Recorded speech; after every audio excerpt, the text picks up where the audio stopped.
ہمارے ہاں گدھا حرام تو گدھے کا دودھ بھی حرام، ہمارے یہاں کتا حرام تو کتیا کا دودھ بھی حرام، ہمارے یہاں سور حرام تو سوری کا دودھ بھی حرام۔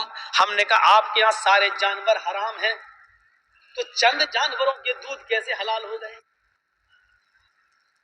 اور مجھے بتاؤ پنڈت جی، میں نے کہا مجھے بتاؤ پنڈت جی، انہی جانوروں کا دودھ تم کیوں پیتے ہو جو جانور کا گوشت ہم کھاتے ہیں؟ یہ ایک بہت بڑے پوائنٹ کی بات ہے۔ مسلمان گائے کھاتا ہے، اگرچہ ہندوستان میں بینڈ ہے، ہمیں بھی قانون کی عزت کرنی چاہیے۔ ہم بھینس کھاتے ہیں تو اس کا دودھ بھی پیتے ہیں۔ ہمارے یہاں اگر بھیڑ بکری حلال ہے تو اس کا دودھ بھی حلال ہے، ہمارے یہاں گدھا حرام ہے تو اس کا دودھ بھی حرام۔ تو مجھے یہ بتاؤ میرے ہندو بھائیوں، تمہارے یہاں تو سارے جانور اگر حرام ہے تو سب کا دودھ بھی حرام ہونا چاہیے۔ تم بھینس کا دودھ کیوں پیتے ہو، گائے کا کیوں پیتے ہو، بکری کا کیوں پیتے ہو؟ یہ جانور ہم کھاتے ہیں تو اس کا دودھ بھی پیتے ہیں، تم گدھے کا کیوں نہیں پیتے؟ تم سور کا دودھ کیوں نہیں پیتے؟ تم شیرنی کا دودھ کیوں نہیں پیتے؟ کہیں تو کچھ دال میں کالا ہے، شنکراچاریہ جی بتائیں